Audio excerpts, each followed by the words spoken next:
সকালে উঠে আজকাল আর ভারী ব্রেকফাস্ট করতে একদম ইচ্ছা করছে না, কারণ লেট করে ওঠা হচ্ছে, লেট করে শোয়া হচ্ছে, খাওয়াও লেট করে হচ্ছে, সব একদম এদিক ওদিক হয়ে গেছে।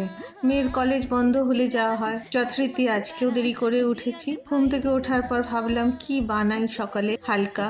তা আজকে ভাবলাম আম আছে যখন, অনেক দিন ধরেই এই রেসিপিটা আমার চোখে পড়ছিল, আমি পট করে বানিয়ে নিলাম আজকের ভাইরাল রেসিপি। তার জন্য সাবুদানা কিছুটা আমি বয়েল করতে দিয়ে দিলাম, জল দিয়ে ভালো করে বয়েল করতে হবে।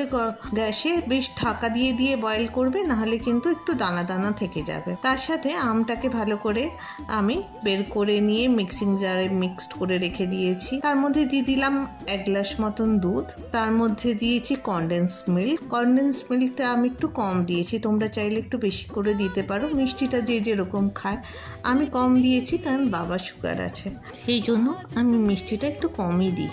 তো কনডেন্স মিল্কটা দিয়ে দেওয়ার পর ভালো করে নাড়িয়ে নাড়িয়ে কি সুন্দর লাগছে। এর মধ্যে দিয়ে দিলাম ওই সাবুদানাগুলো। আচ্ছা, সাবুদানাগুলোকে কিন্তু ভালো করে ধুয়ে নিতে হবে, নাহলে আবার ল্যাদ ল্যাদ করবে। এরপর দেখো মিক্সড করে গ্লাসে ঢেলে দিলাম, তার উপর দিয়ে দিলাম অনেকগুলো বরফ কুচি আর কিছুটা আম কুচি।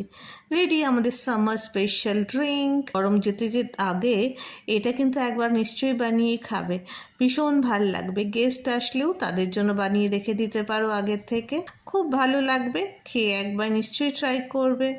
ওকে, বাই বাই। আচ্ছা, আমার ভিডিওটা যদি তোমাদের ভালো লেগে থাকে, লাইক, শেয়ার আর কমেন্ট করবে, একদম ভুলবে না কিন্তু। টাটা।